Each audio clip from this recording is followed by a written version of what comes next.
I'm going to say I created a cult-like culture. So the first 4 letters of culture is cult, and we need to do it in a positive way.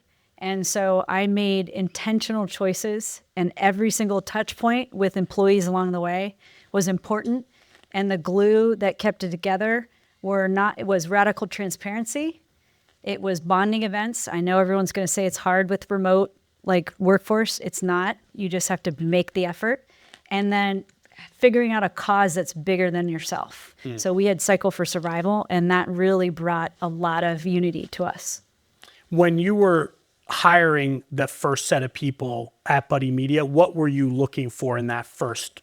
Utility players. So the first 5 to 8 players that you have on the team are going to be utility. They have to do multiple things at once. And when you figure out your first, let's just call it first product market fit, I think it's like an oxymoron. There is no first, it's going to be like the last product market fit.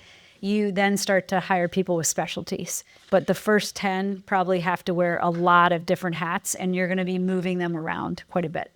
And when you were interviewing, how many people did I've interviewed a bunch of CEOs who've said, I interviewed the first 400 people we hired, all by myself. And, I was involved in every interview process. Did you do that No, I think that's an absolute bottleneck. I think it's totally the wrong way to do it. I think your job is to find someone that can mimic the morals and values and mission of what you want, and then delegate that. And their job is to find someone that's almost like a better fit than they are a better fit in terms of skill set. And we were able to do that. I think we had 1 year we grew about 120 employees in 7 months. It was crazy. And our head of recruiting was Pam Schloss, and she hit it out of the park. It was incredible.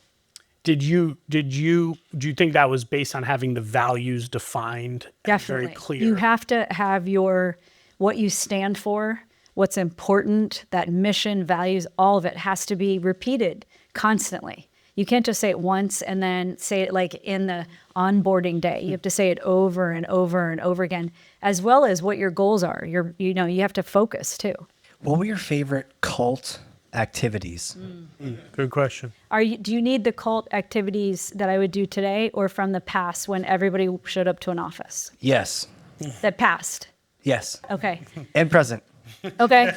I'll give you all of them. So I think you have to, any activity that has your thought and your ingredients of your mission and values and your moral compass in it is helpful. So we did kickball game, and it's kind of an equalizing sport. Probably I'd change it to pickleball now, but most people can kick. I mean, mine didn't go very far, but every quarter we did some kind of equalizing thing. But the big part was we always had a charitable act after. So we made, when we were 150 people, we made 10,000 sandwiches. And I didn't just have people come pick them up. I made everybody, I had to really push for this because they were worried it wasn't sanitized, push to walk them over by hand, right?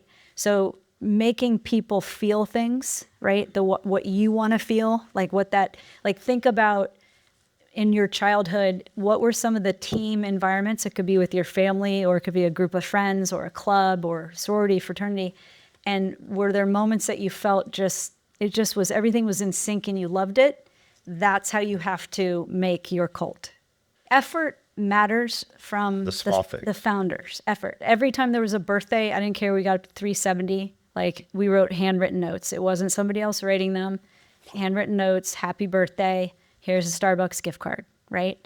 So there was a lot of intention, and I hear so many founders saying, I don't have time for it, it's not gonna matter.